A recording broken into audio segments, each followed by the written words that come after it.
Buenas tardes. He esperado hasta hoy, en vez de hacerlo por teléfono o por internet, para felicitar a Baltasar Garzón por el homenaje que le han dado hace tiempo en Fuenteolivos. Era mejor hacerlo así, dijo, homenaje merecido. Pocas veces he hecho lo que voy a hacer ahora, el darle las gracias a todos los que han intervenido delante mía. Me han parecido intervenciones, dentro de la brevedad de las mismas, sugerentes, sinceras y algunas cargadas de efecto. La intervención de Sopeña hace que yo no tendría que hablar. Estoy totalmente de acuerdo con lo que ha dicho, porque os ha dicho una cosa muy gorda. La República no es un juego, ni es agitar la bandera, ni acordarse todos los días del padre del rey. Eso no sirve absolutamente para nada. Es más, es una manera como otra cualquiera de hacer el ridículo.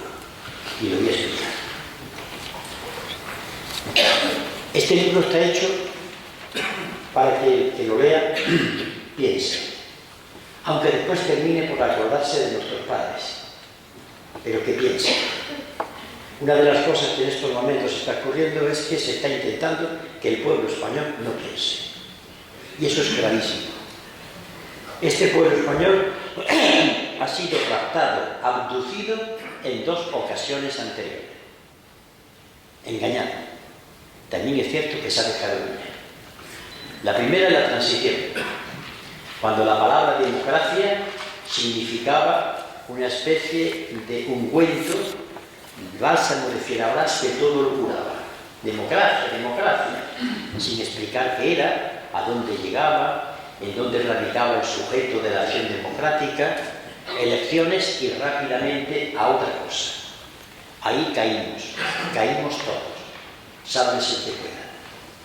La segunda vez que este pueblo ha sido estafado y él tiene una parte de responsabilidad, cuando la construcción europea y el tratado de Maastricht. Todo lo que está pasando ahora viene de aquel discurso europeísta del año 1993, de la moneda única y de la construcción europea. Por eso tengo que decir ahora que las organizaciones sociales que hoy atacan la política de Rajoy o la que hubo anteriormente hacen bien en atacarla, pero que recuerden que esos sindicatos apoyaron el tratado de Maastricht. Memoria. Si este pueblo pierde la memoria, este pueblo no vaya a ningún sitio, ni siquiera pueblo. No seremos pueblo. Mis palabras son duras, pero lo digo con la desesperación de quien quiere ver lo que va a pasar y se da cuenta de que todavía no hemos captado en qué situación estamos y que voy a intentar explicarla de la manera más clara que yo pueda hacer. Estamos a punto de que nos engañen por tercera vez. Y no que engañen a la gente que no entiende de política, que va a lo suyo, que tiene sus problemas, que ya bastante tiene, sino que engañen a las élites políticas de la llamada oposición. Que engañen a los intelectuales, que engañen a ilustres catedráticos, a artistas y a profesionales de la política. Que los vuelvan a engañar. ¿Por qué? Pues para explicarlo voy a contar un ejemplo de un diálogo que tuvo lugar hace 2400 años. Platón, en el libro primero de la República, cuenta un diálogo supuesto entre el filósofo Sócrates y otro filósofo menor llamado Trasímaco. En ese diálogo, Trasímaco le dice a Sócrates: mira, Sócrates, hasta ahora la historia ha demostrado que los que gobiernan, los que hacen las leyes, las hacen en beneficio propio. Lo que pasa es que tienen la inteligencia y la habilidad de hacerle creer a la gente que lo hacen para todos, que todos se benefician de ella, pero en el fondo es para ellos. Eso es una verdad de hace 2400 años. Que la gente cree que cuando se hace una política para todos, en el fondo es una política para unos pocos. Lo estamos viendo todos los días. La política que se ha hecho hacia la banca es hacia la banca, pero se dice es para que España viva mejor y para que se sanee la economía. Es decir, el poder tiene la habilidad de creer y hacer creer a la gente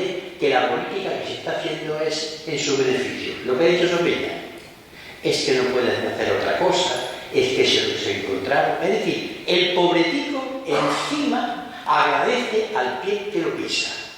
Es la perfección de la dominación. Cuando el esclavo dice, es que mi condición es la de ser esclavo, y hace bien el dueño y pisoteo. Pues bien, eso es lo que dice Trasímaco. Pero Sócrates no se queda atrás y le responde una cosa tremenda. Dice, sí, lleva razón Trasímaco, pero en muchas ocasiones el poder no es capaz de cumplir su propia ley. Voy a repetir, el poder, el que hace la ley, no es capaz de cumplir su propia ley. Voy a traerlo ahora aquí. Tengo el texto de la Constitución española vigente. Sentamos ahí a don Mariano Rajoy, Rodríguez Zapatero, Aznar, González, al Banco de Santander, a Gas Natural, a todos los poderes políticos y económicos. Y le vamos a leer esta Constitución monárquica. Y vamos a empezar a leer el derecho al trabajo, el derecho a la vivienda, el derecho de que la riqueza del país está subordinada al interés general, y empiezan a palidecer.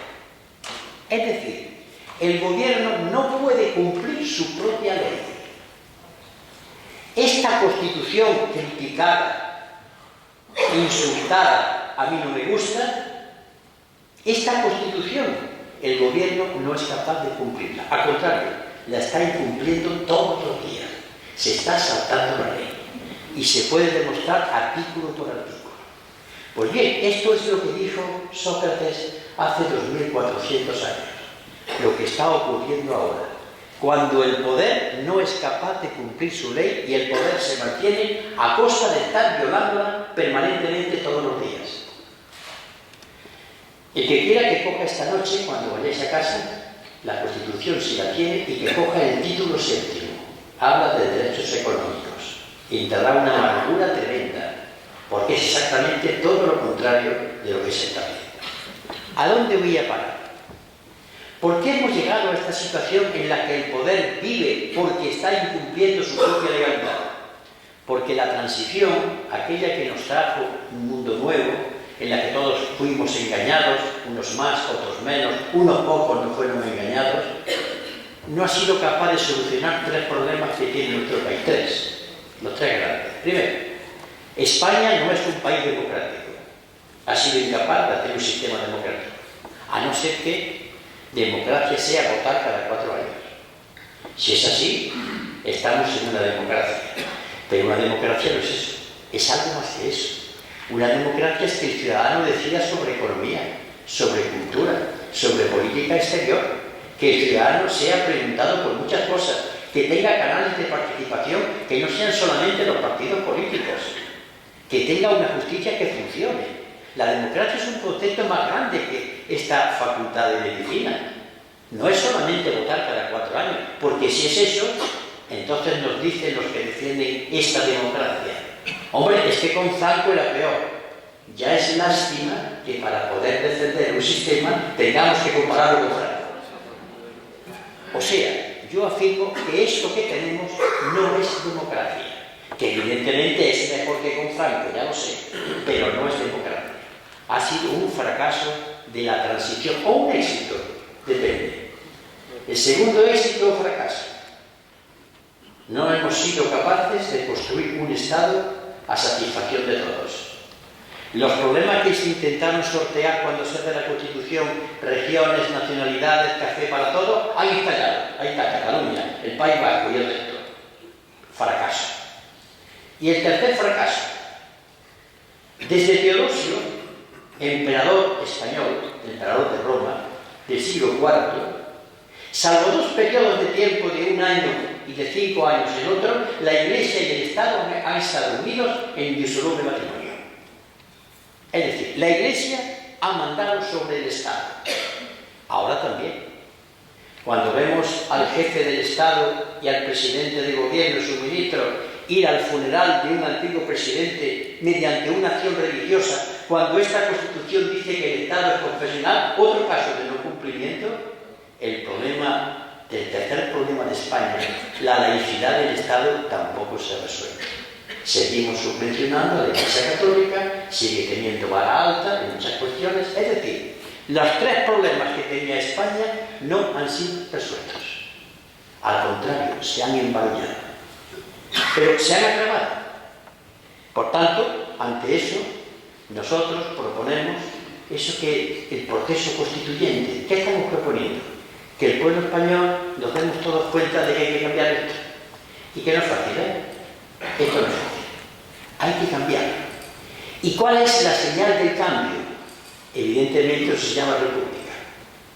La república como fin de un proceso en el que la gente se va concienciando, se va a dar cuenta de lo que quiere, va adquiriendo la conciencia de ciudadanía, que es ser consciente de derechos y deberes, y decide que la república se instaura.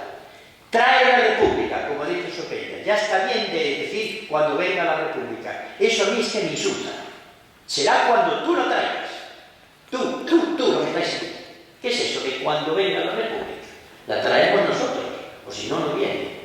Porque la república no es una dama, no es una alegoría. La república es un trabajo social duro, intenso, para construir otro modelo de sociedad.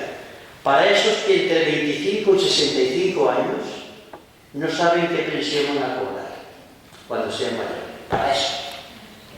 Para hijos y para nietos, ante la situación que hay. Ahora bien, esto que estoy planteando desde el punto de vista de los que queremos la república, no creamos que los del poder no lo saben. Están trabajando, y mejor que nosotros. Voy a demostrar.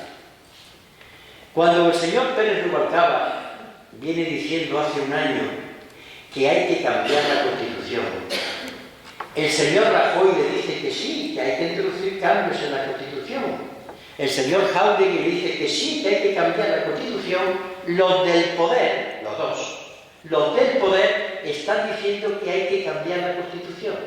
Se han dado cuenta de que no les sirve. ¿Pero para qué? No les sirve. ¿En qué van a consistir los cambios?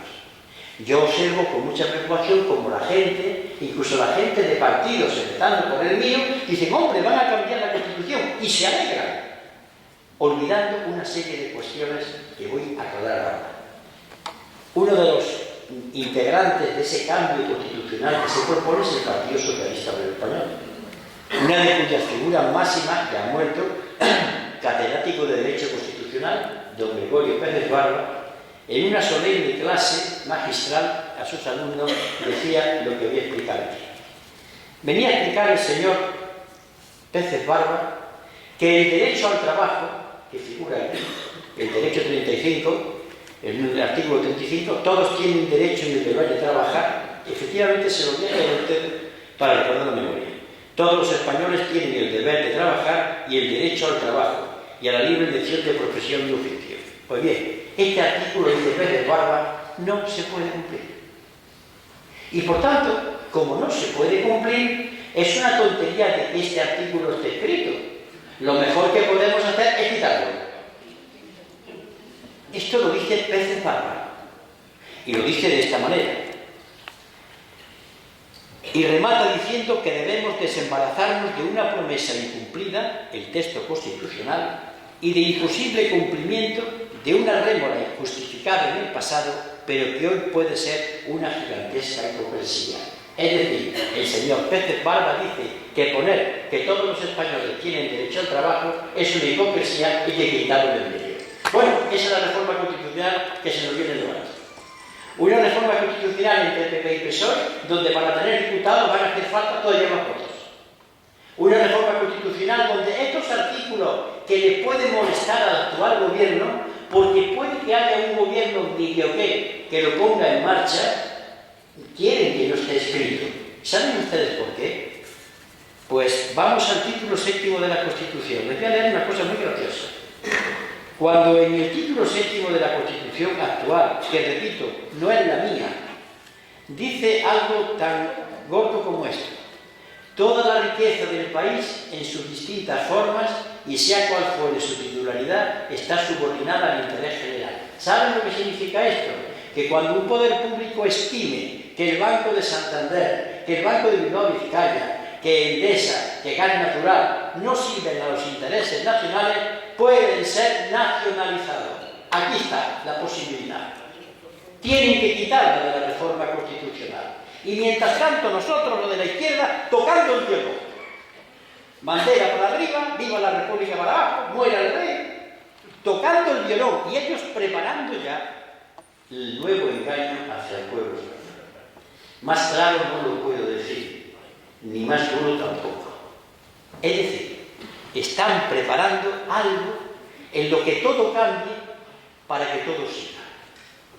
Cuando hace exactamente un año se repone un mismo drama que ya se hizo en el año 1994, en el año 1994 se habló de una conjura republicana. Una conjura extrañísima, porque entre los republicanos estaba doña Sofía. Qué cosa más extraña, una conjura republicana contra el rey, en la que está la reina.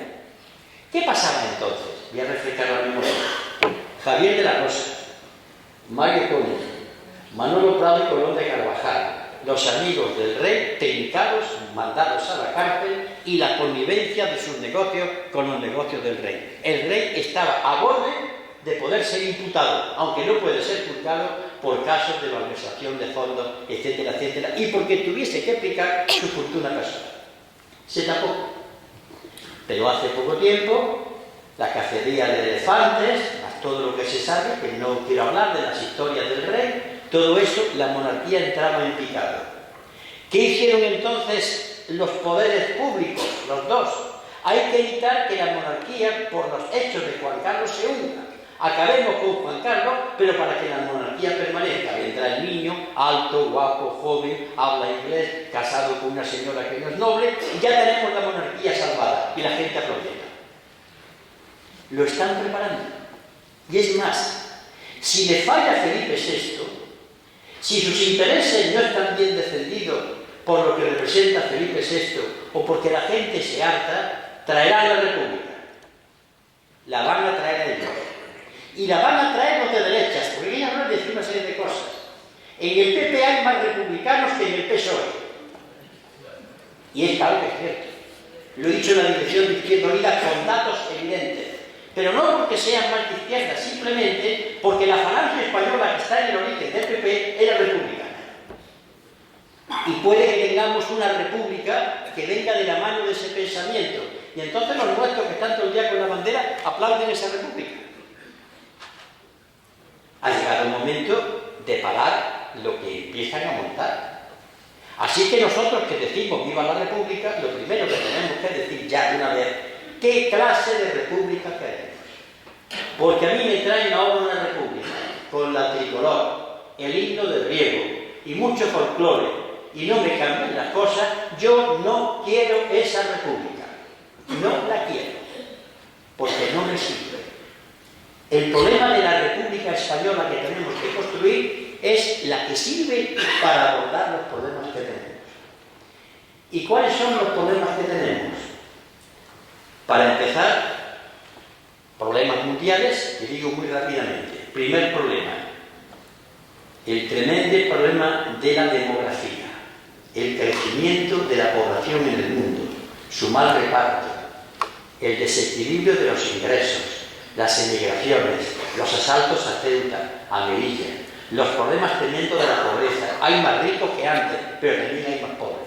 Primer problema. Segundo problema, lo ha dicho la ONU hace 15 días. O cambiamos el sistema económico o el planeta se va al garete.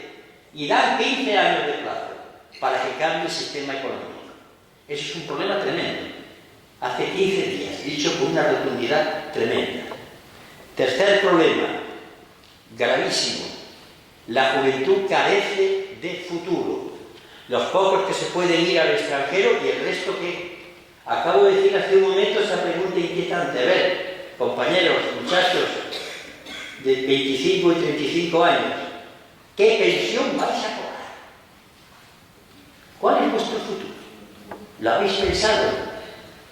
¿Os vais a poder unir en matrimonio o en pareja? ¿En qué piso cuando se muera tu padre y se muera tu madre? ¿Qué perspectiva? El crecimiento económico que dicen que viene, y todos vemos en la televisión que va a crecer la economía, el problema no es que crezca la economía, el problema es que se reparte, verbo repartir, y no verbo crecer. Pero ponemos énfasis en el verbo crecer para que todos nos creamos que como crece la economía, nosotros vamos a vivir mejor. No, vive mejor Botín o González. Cuarto problema. ¿Qué clase de sociedad vamos a construir? ¿De qué vamos a vivir? ¿Qué agricultura vamos a tener? ¿Qué industria? ¿Qué servicios? ¿Qué sanidad? ¿Qué escuela? Por el camino que vamos. ¿Qué investigación? Eso es a nivel del mundo. Y a nivel de España, la aplicación de ese modelo al modelo que tenemos ahora mismo aquí, que acabo de plantear. Pues bien, el libro lo que viene a decirle a sus compatriotas, mirad, esta es la situación. ¿Qué hacemos? ¿Qué república queremos? Y nos hemos atrevido los dos a decir, nosotros proponemos esta república. Es el primer libro en España que se atreve a decir, la república que queremos es esta, así, así, así y así. ¿Dónde están los demás modelos? ¿Banderas? ¿Hinos de riego? ¿Hablar de la Segunda República todos los días? Eso está muy bien, pero como anécdota. ¿Cuál es la contrapropuesta republicana? Cuando hable de economía, la república propone tal cosa. ¿Dónde he oído yo eso? ¿Cuál es el concepto de ejército español que tiene la república? ¿Cuál es el concepto de cultura? Y de escuela, y de sanidad, y de política exterior, y de tejido productivo, y de banca, y de investigación? ¿Qué dice la república de esto? Mientras los republicanos no hablamos de esto, estamos haciendo el ridículo. Mientras ellos están preparando, Rubalcaba y Rajoy y Rubalcaba, como los medios volantes del antiguo equipo de fútbol. Están trabando y haciendo la operación por tercera vez de engañar al pueblo para defender unos intereses. Ya ha llegado el momento de que el movimiento republicano se ponga en marcha hacia plantear una propuesta concreta de república, discusiones, debates, todo lo que hace falta. ¿Por qué? Si no vale lo que yo estoy diciendo, vamos a recurrir a la historia, que a mí me sirve mucho para traerme esa lección aquí. España ha tenido dos repúblicas. Una en el año 1873, con 4 presidentes del Ejecutivo, más uno más después de que don Manuel Padilla invadiese el Congreso de los Diputados, y otra república entre 1931 y el 36, sin guerra, el levantamiento fascista de Franco y después en plena guerra civil. Esas dos repúblicas, cuando uno las estudia, se encuentra algo tremendo, los paralelismos. Primera república. La primera república, que se proclama en el año 1873, surge en plena crisis económica, la de 1868. En España la bolsa se hunde, los títulos desaparecen, se pasa hambre, la gente tiene manifestaciones, hay levantamientos, y surge la Primera República. Año 1931, cuando surge la Segunda República, está en su plenitud la Gran Depresión del año 1929, el caso de Nueva York, las consecuencias tremendas de aquella crisis económica. Es curioso, las dos repúblicas surgen en momentos de crisis económica. ¿En qué estamos ahora? Una crisis económica tremenda. Es más, lo que dice Sopeña, es una crisis de civilización, es algo más que una crisis económica. Pero no puedo entrar a describir esto porque todo no acabaría. Segunda coincidencia. La Primera República se proclama cuando ha tenido lugar un incremento de la lucha de los obreros. Se ha escrito en el año 47-48 el Manifiesto Comunista, en el año 1864 se ha creado la primera Internacional Obrera, en el año 1871 ha tenido lugar la Comuna de París, en España en 1868 llega el anarquista Fanelli a predicar los primeros círculos obreros, empieza a bullir el movimiento obrero, surge la República. En la España de 1931, aquel primitivo movimiento obrero ha ido cuajando en conquistas. Primera conquista, la Revolución Mexicana de 1917. Segunda conquista, la Revolución Soviética de 1917. Tercera conquista, la Revolución de Weimar de 1919. Es decir, ha habido un movimiento obrero también que está creciendo y está consiguiendo conquistas. Surge la Segunda República. Tercer paralelismo. La República Primera surge cuando hay una guerra, se llamó la paz armada. Los prusianos, los alemanes, los franceses, los ingleses están armándose hasta los dientes. ¿Por qué? Por algo que va a conducir después a la Primera Guerra Mundial. Un problema de tensión tremenda. Segunda República, cuando surge el problema está Adolfo Hitler en el poder y Benito Mussolini. Es decir, los fascismos están en pleno auge, premediando un enfrentamiento tremendo. Pero hay más. Primera República. Nos encontramos que esa Primera República, para sorpresa de los historiadores, no la traen los republicanos.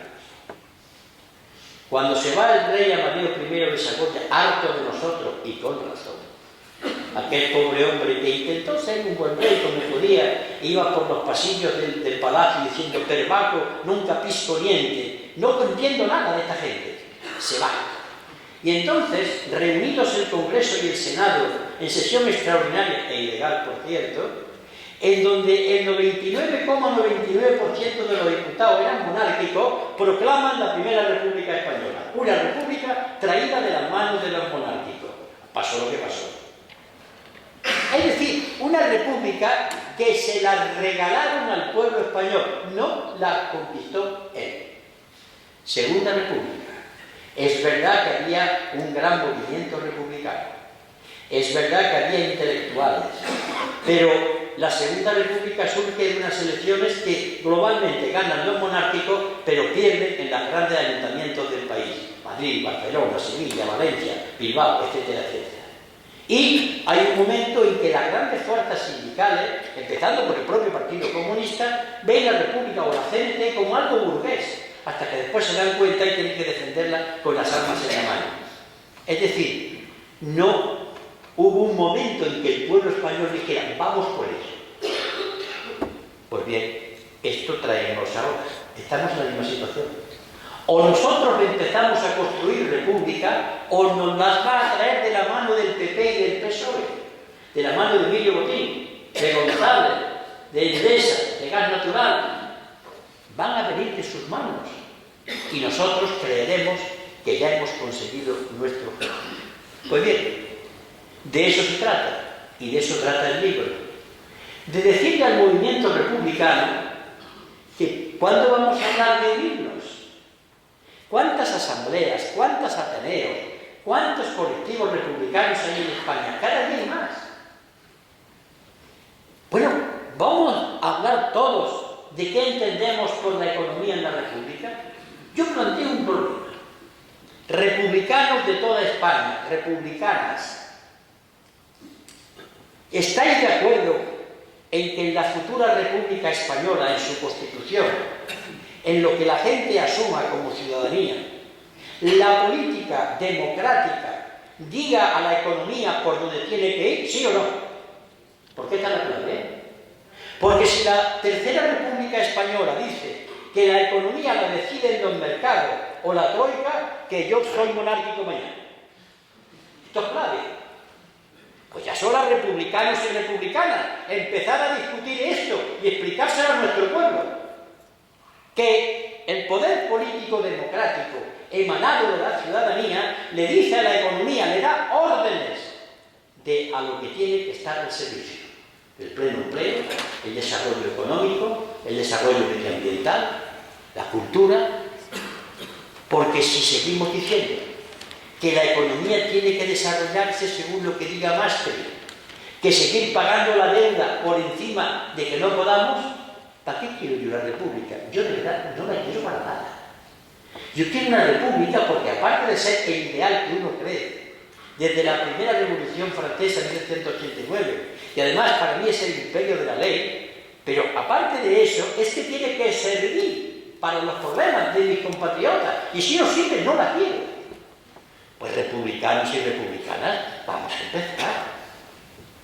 ¿Qué política exterior va a tener la República Española? ¿Qué ejército? Lo planteamos en el libro.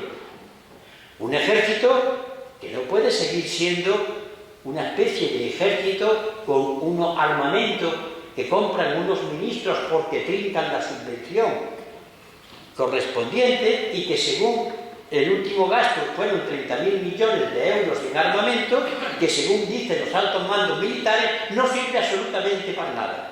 ¿Qué ministros han trincado? Podemos saber sus nombres.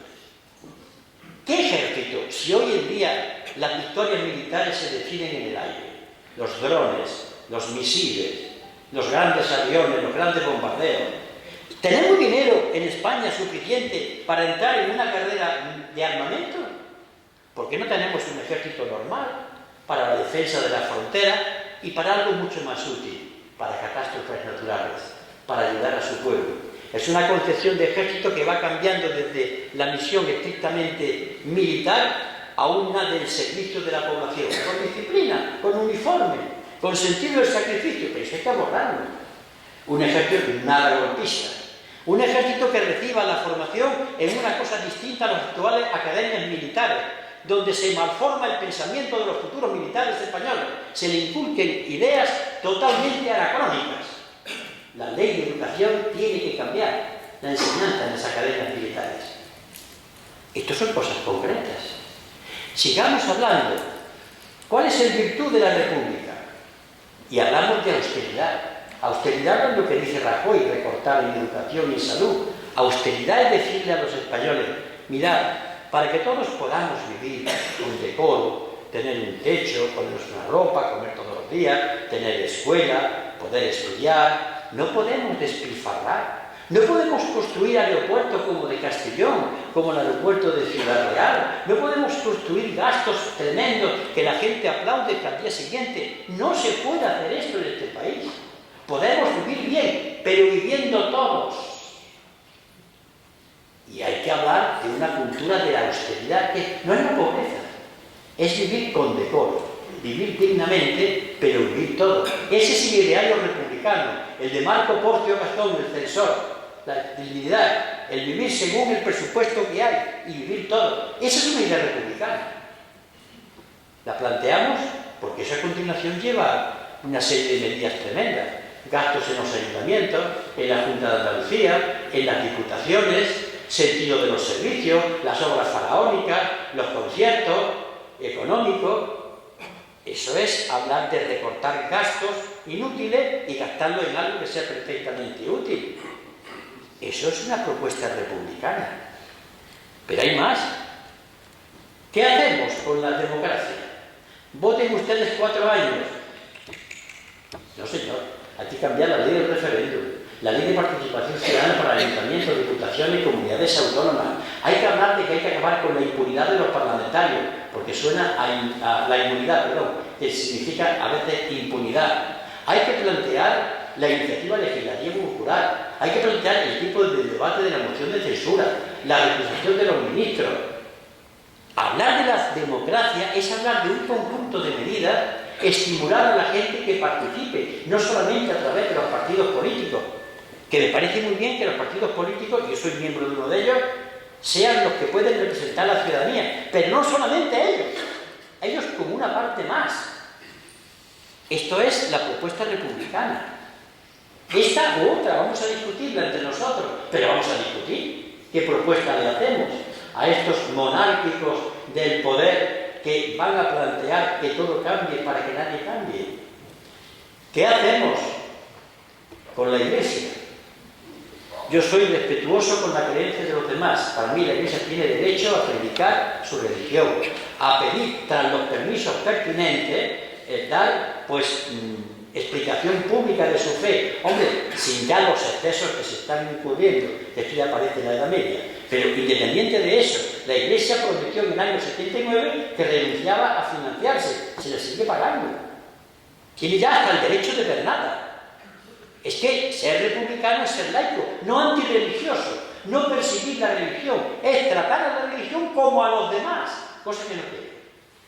Es no observar el hecho bochornoso del otro día cuando en el acto de Suárez va el jefe del Estado, va el primer ministro, van todos y van a la Almudena, allí el cardenal el cardenal dice cosas tremendas, casi los insulta y se enfada. No, yo he defendido al cardenal.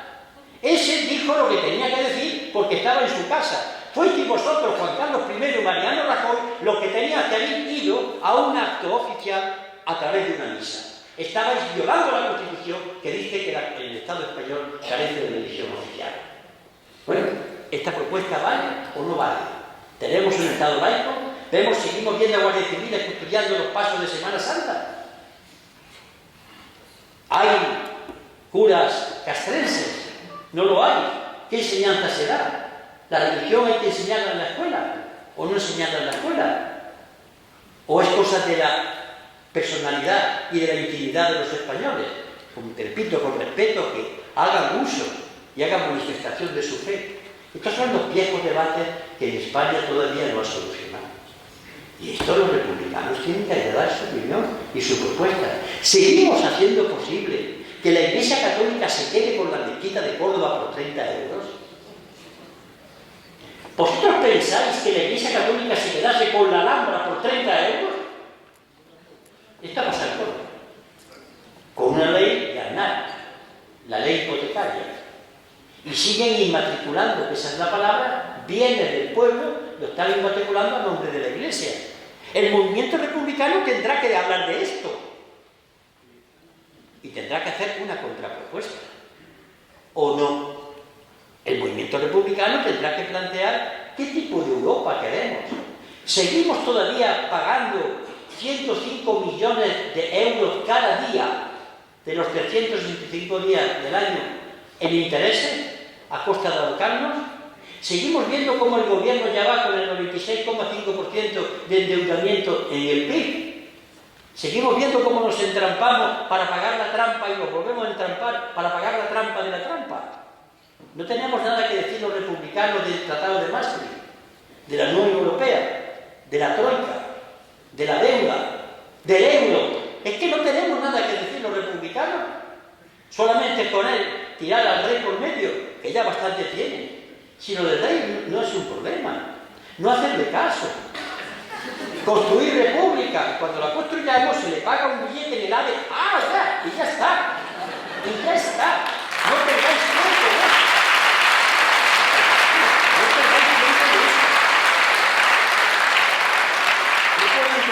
Recuerdo la conferencia republicana donde el orador se dedicó a explicarnos durante 45 minutos que los Borbones habían muerto de sífilis. A mí qué me importa lo que hicieron en la cama los Borbones. Ese no es el problema. El problema es cómo va a vivir mi pueblo en república. Ya los reyes pues ya vivirán en el exilio y punto. No están todos ya con la misma tranquilidad, por Dios. Es que los republicanos no tenemos nada que decir de cómo queremos construir España. ¿Cómo va a ser la República Española? ¿Qué pasa con Cataluña? ¿Qué pasa con el País Vasco? ¿Qué pasa con Portugal? ¿Por qué no soñamos un poco en contemplar la unidad ibérica? Que fue el sueño de otros momentos. En el momento en que el mundo se va unificando. ¿O no tenemos visión de lo que va a ser España o el Estado español? De eso no decimos nada. Decimos algo de la posibilidad de crear algo nuevo con Iberoamérica, en el que España ocupe un lugar extraordinario, que hablando de política exterior. Es decir, republicanos y republicanas, que ha llegado el momento de que hagamos a nuestro pueblo una propuesta alternativa y que nos mojemos en dar solución a los problemas. A mí me puede encantar, y de hecho yo estoy en muchos actos, en la bandera republicana, la tricolor, hablar todo el día de lo malo que fue Franco con la Segunda República, tremendo, ya lo sé, pero por favor, que la primera y la segunda nos sirvan de experiencia para hablar y construir la tercera. Yo no puedo pensar ya en que se pueda perder más tiempo, estar permanentemente anclado ahí.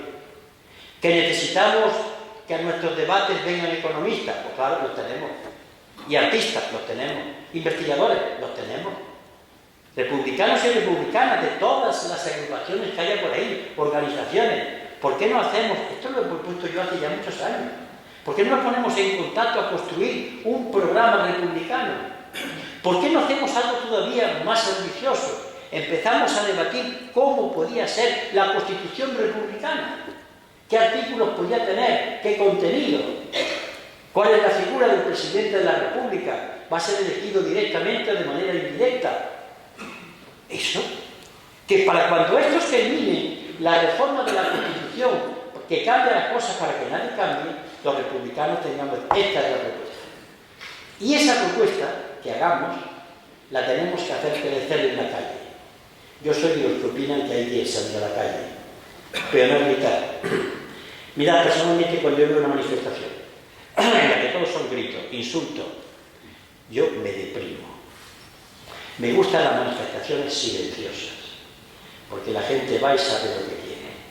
Estoy diciendo que yo estoy harto ya de las manifestaciones folclóricas, que se le va la fuerza por la boca.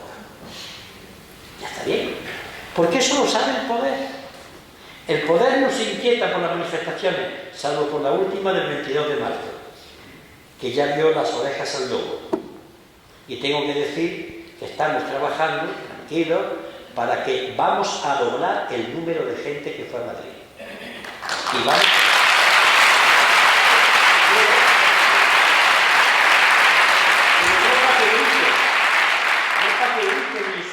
Aquí estamos, estas son nuestras propuestas y estamos haciendo encajes de bolillo, porque esto es muy duro, porque cada uno somos de nuestro padre y de nuestra madre, pero hay que pensar en ese futuro, en la gente, nuestros hijos, nuestros nietos. Este es el combate que nosotros planteamos en el libro. Mojémonos en lo concreto y de vez en cuando pongamos el libro de griego, saquemos la enseña, porque yo qué sé, si a lo mejor la Tercera República tiene otra bandera, yo qué sé. Será lo que decidamos nosotros. ¿Por qué tenemos que estar presos del pasado en todo? Si el espíritu republicano es algo más que una bandera o un himno. Entrar también en internet hoy, coger y buscar la Constitución Republicana de 1793 de Francia. Esa Constitución que dice que el pueblo tiene derecho a la rebelión. También lo han dicho los derechos humanos, cuando están mal gobernados. Que habla del derecho a la vida, del derecho al trabajo, del derecho a la educación. Ese es el republicanismo, que en determinado momento ha tenido esta bandera u otra bandera. Pero el republicanismo es eso, algo para organizar a los ciudadanos y ciudadanas como ciudadanos, como personas que son capaces de saber defender sus derechos y de cumplir también sus deberes. Esa es la república. Pues bien, este es lo que el libro intenta lanzar desde una cosa que por lo menos lo digo yo a título personal, no comprometo a cada uno. Yo ya sobre esto no voy a hablar más. Desde el año 2001-2002 estoy hablando de estos temas, están aquí, ya están por escrito. No quiero que me dé un ataque de melancolía, simplemente prefiero vivir. Y vivir es mantener estas ideas. Pero lo que me causa tremenda angustia es ver cómo se prepara el tercer engaño y nosotros tocando en las esquinas el violón. Yo invito a la lucha, pero la lucha es estudio. Sin cabezas armadas no hay lucha, es guirigay, cachondeo, vamos, para que me entendáis. La lucha implica cabezas armadas y no es cuestión de estudio universitario, trabajadores manuales. Que muchas veces ponéis la excusa de como yo no he estudiado. No, pero es que los trabajadores manuales también leen, como Pablo Iglesias, como Dolores Ibárruri, como José Díaz, ¿está claro? Como Largo Caballero. Estoy hablando de gente que fue presidente del Consejo de Ministros de los gobiernos de España y que eran trabajadores manuales. Largo Caballero lo allí, menos excusas, porque leer se puede, a no ser que prefiramos ver la final del Valle. Perfecto. Pero no pidamos una cosa y su contraria. Esto es lo que teníamos que decir. Ya lo hemos dicho, y que el pueblo español haga, y sobre todo compañeras y compañeros republicanos, lo que tenemos por delante es esto. No nos equivoquemos.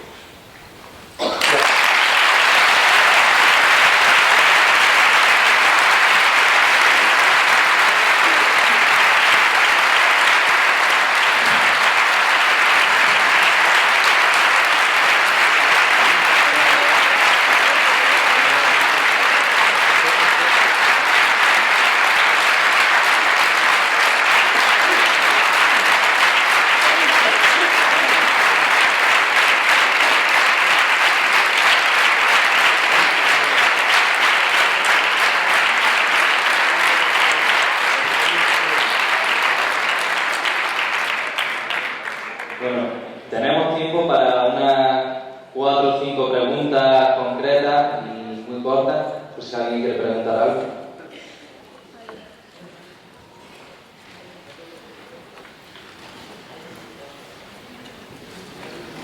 Buenas tardes, muchas gracias por su discusión.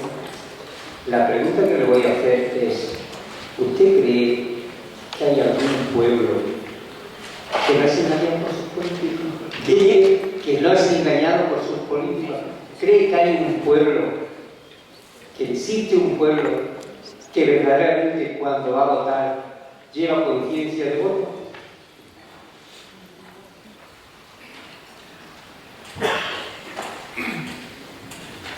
Sugiero que me hagan las preguntas y yo contesto una tras otra, así ganamos.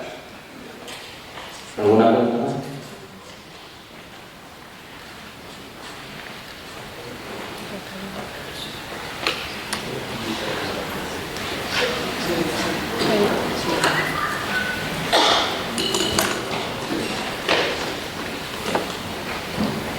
Sí, venga, solicito que alguna sugerencia concreta de qué mecanismos podemos implementar nosotros, qué mecanismos podemos poner en funcionamiento.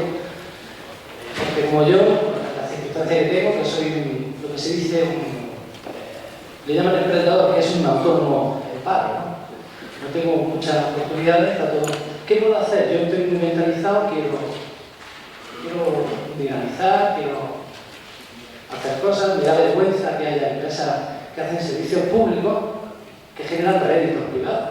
Eso me parece horrible y lo veo todos los días, no puedo. En fin, ¿qué puedo hacer?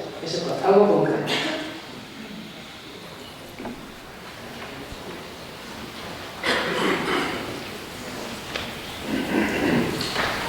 Hola, mi pregunta es ¿qué podemos hacer, qué se puede hacer ante una cantidad tan grande de movimientos que hay, muchos de ellos endógenos, que solamente se miran a sí mismos? ¿Qué se puede hacer para unirnos y no separarnos? Aparte del 22M, que fue un éxito, pero en mañana, en la hora de mañana, pues reunirnos todos y dejando de que si yo vengo de aquí, tú vienes de aquí. ¿A dónde vamos todos? ¿A dónde vamos todos?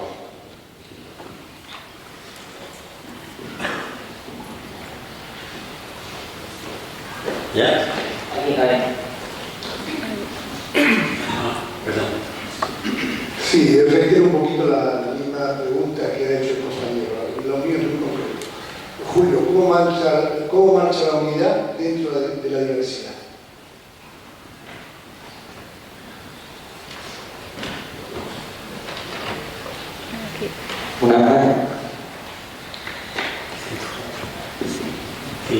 Por favor, ¿cuál es el análisis que hace de los resultados que le ha podido dar o no el Frente Cívico su mayoría? Y una...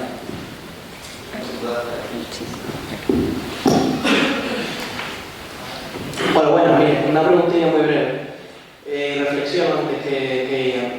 Una de las cosas que se ha ensayado muchas veces en la historia, y sobre todo del movimiento obrero, son las uniones obreras, ¿no? Y pequeños centros, casas de pueblo y demás, donde se potenciaban los libros, las lecturas y demás. Esa estrategia, que ya ensayaba el movimiento obrero desde sus momentos más álgidos, es muy interesante. Pero, ¿qué estrategia? Porque el conocimiento es muy interesante para reflexionar, para aportar nuevos caminos, pero ¿cómo pasamos a la acción? Es decir, ¿qué estrategia diferente existe para generar movimiento de las masas? Gracias. Bueno, ya son 6. Sí, ya Lo te digo voy a- por lo siguiente, es que después, a la hora de firmar, nos cierran y no se firma el libro. Y yo encantado, porque nosotros muchachos de firmar es muy cómodo. Pero qué país sopa ya saben ustedes, no cabe en la boca. ¿Estamos ya? Bueno, vamos a ver. País en el que no haya sido engañado por sus políticos, por parte de sus políticos, ninguno. Engañado por parte de sus políticos y engañado por sí mismo. Ojo, que hay momentos en que los pueblos también quieren engañarse. ¿Tienen ustedes ejemplos? Cuando vuelven a votar a un alcalde ladrón, cuando vuelven a votar a fuerzas políticas que lo han engañado, cuando después de lo que está pasando siguen diciendo que van a votar a lo mismo. Ya la responsabilidad no es de los políticos, la responsabilidad es del que votó en su momento. Y no hay más que una salida: decir la verdad, guste o no guste a la gente o a los políticos. Es que el concepto de política, por lo menos el que yo tengo, no es el habitual, el que tenemos en esta mesa. Aquí pensamos de otra manera. El político no es un funcionario que tiene una profesión, sino alguien que le dice a su pueblo lo que él entiende, lo que ve y lo quiere discutir. Y no es un criado del público. El político no es el servidor público en el sentido de voy a hacer lo que haya que hacer para que tú me votes. A veces hay que decirle al pueblo cosas que no le gustan y se las hay que decir. Que no te vota y tú obedeces. ¿Por qué? Porque falta la verdad. Lo que hemos estado explicando aquí, lo que se ha dicho antes de Sopeña, es el discurso menos político, entre comillas, que yo he oído en mi vida. A mí se me ha dicho que yo regaño a la gente. No regaño, simplemente explico las cosas como las que hay. Pero esto ha ocurrido siempre con muchos políticos generalmente revolucionarios, algunos que otros hubo de derecha, que le enseñan al pueblo los problemas que había. Ya sabéis que este es el camino. ¿Estáis dispuestos? Churchill, cuando dice os prometo sangre, sudor y lágrimas, le está diciendo al pueblo británico que van a pasar las canutas porque hay que ganar la guerra. Eso me parece a mí un respeto impresionante. Pero generalmente el público prefiere al político que en los mítines le cuenta chistes e insulta al otro político. A mí me han dado auténticos ataques de vergüenza cuando he visto en mítines, no voy a citar políticos, que se han dedicado a hacer chirigota e insultar a otro político. Y la masa aplaude. ¡Dale caña! ¡Dale caña! Pues yo no doy caña a nadie. Yo no vengo aquí a dar caña. Vengo a soltar ideas para que las podamos ver. Es decir, hace falta otra cultura política de los políticos, de los y de la gente, de todos, darnos cuenta que esto es una cosa muy seria. Creo que lo estamos intentando. Lo que pasa es que no tiene mucho éxito. El que les habla a ustedes tiene ya la experiencia muy larga de observar cómo en muchos actos la gente aplaude, pero después coge y vota a los que le cuentan un chiste. No quiero dar nombres. Si me fuerza lo haré. Dice, ¿qué mecanismos? La segunda pregunta. Producen... No me he entendido, no he entendido mi letra. ¿Quién ha sido? Pues mire usted, lo que yo he hecho, aparte de militar, usted se quiere militar en un partido o no, yo estoy en 7 o 8 asociaciones, leo, voy, me manifiesto, digo cosas, me uno con otro vecino. 1001 batallas pequeñas. No son batallas grandes por ahora, son batallas pequeñas. Miren, estamos en la etapa de reclutamiento, que no es hermosa, que no es heroica. Es una etapa donde nos vamos a juntar uno con otro y se producen cosas como la del 22 de marzo. Ustedes seguramente han visto impresionados el más de 1,5 millones largo, y no estoy exagerando, de gente que estuvo en Madrid. Si ustedes supieran cómo surgió eso, si yo les contara en una mesa 4 o 5 personas el día 28 de agosto en Córdoba y en otras mesas de otros sitios 4 o 5 empezamos a ir aunando con mucho mano izquierda, porque en el ámbito nuestro hay mucho egocentrismo, somos muy narcisos. Queremos brillar y ser los que mejor dicen las palabras. Hay que acabar con el narcisismo. Hay que quitarnos ese complejo de estar en primer lugar. A veces hay que renunciar a los propios símbolos, no para renegar de ellos, sino para facilitar el entendimiento como los demás. Esto es un humilde tejer en busca de algo que a lo mejor no vamos a ver. Es una renuncia permanente al primer lugar en el escenario.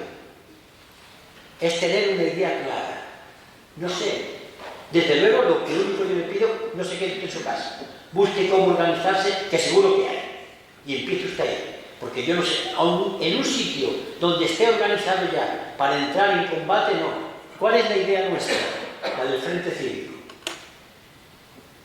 Buscamos que en un momento determinado la mayoría ciudadana, la mayoría, se dé cuenta de que esto hay que cambiar.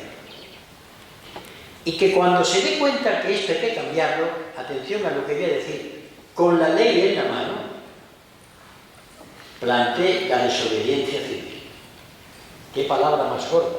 Es decir, se le dice al poder no obedecer. Pero voy a explicar. El Estado español tiene su constitución monárquica. Les voy a leer a ustedes el artículo 10. Dice así: las normas relativas a los derechos fundamentales y a las libertades que la Constitución reconoce se interpretará de conformidad con la Declaración Universal de Derechos Humanos y los tratados y acuerdos internacionales sobre la misma materia ratificados por España. Viene a decir que en esta Constitución hay que hacer lo que esta dice, pero además hay que hacer lo que dice la solemne Declaración de Derechos Humanos. ¿Saben ustedes lo que dice el tercer considerando de la solemne Declaración de Derechos Humanos? En Tegoy, Declaración de Derechos Humanos. Tercer considerando que los ciudadanos tienen el derecho a la rebelión cuando su gobierno no es justo. Pues bien, yo me acojo a la ley.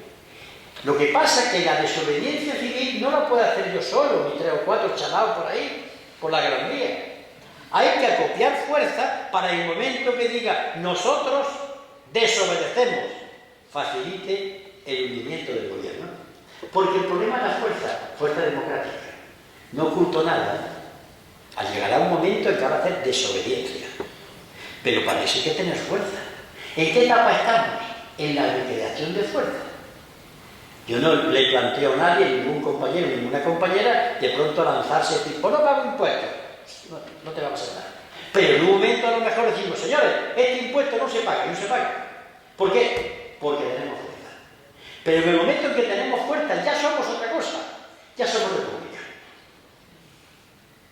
Fíjense en los símiles que da la historia. La Revolución Francesa, el rey necesitaba dinero y convoca a la nobleza, al clero y a lo que se llamaba el Estado llano, el pueblo, digamos.